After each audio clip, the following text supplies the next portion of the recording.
Family নিয়ে ব্যস্ত আছি তো কি ভাবেছিস? অ্যাকশনটা ভুলে গেছি? খাদানের সংলাপ ধার করেই বলা ভালো, দেব মনে করিয়ে দিলেন তিনি ফিরেছেন। কলিয়ারি এলাকার মাফিয়ারাজ, সিস্টেম সিন্ডিকেটের মারপ্যাচ থেকে নাচ গান রোম্যান্স অ্যাকশন মাসালা প্যাকেজ কতটা জমলো খাদানের, সেটাই আজকে তোমাদেরকে বলবো। শার্টের বোতাম খোলা, আলু থালু চুল, মুখে বিড়ি। শেষ কবে প্রান্তিক শ্রেণীর হিরো হিসেবে কোনো বাঙালি অভিনেতা অ্যাংরি ইয়ং ম্যান লুকে ধরা দিয়েছেন তা মনে পড়ে না। ঠোঁটের ফাঁকে দেবের বিড়ি ধরা স্টাইল মনে করিয়ে দিল দিওয়ারের বচ্চনের কথা। সেই চ্যালেঞ্জ বা পাগলুর সোয়াগ আছে বটে, তবে এবার রাফ অ্যান্ড টাফ অবতারে ধরা দিয়েছে দেব, বুঝিয়ে দিলেন রাজার পরিবর্তন ঘটেছে।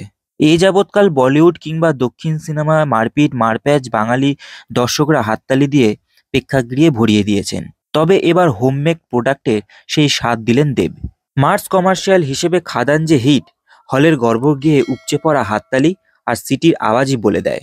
এবার আসা যাক সিনেমার গল্পে, সিনেমার রিভিউ আর সিনেমাটা কেমন লাগলো আমার, সেই সম্পর্কেই আমি আজকে তোমাদেরকে বলবো। খাদান যে শুধু দেবময় ছবি, সে কথা একেবারেই বলা যাবে না। সমান তালে সারথীর দায়িত্ব পালন করে গিয়েছেন যিশু সেনগুপ্ত। বলিউড দক্ষিণ গুড়ে অবশ্য এই ধরনের চরিত্র তার কাছে পুরো জলভাত। তবে মোহনের চরিত্রে গভীরতায় আরেকটু নজর দিতে পারতেন পরিচালক, বিশেষ করে তার বাংলা সংলাপ বলার স্টাইলে।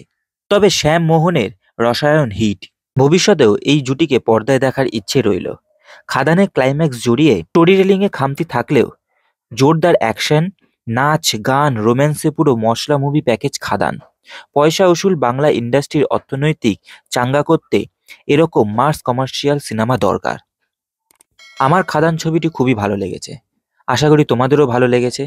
তোমাদের কেমন লেগেছে খাদান ছবিটি কমেন্ট করে জানাতে ভুলবে না।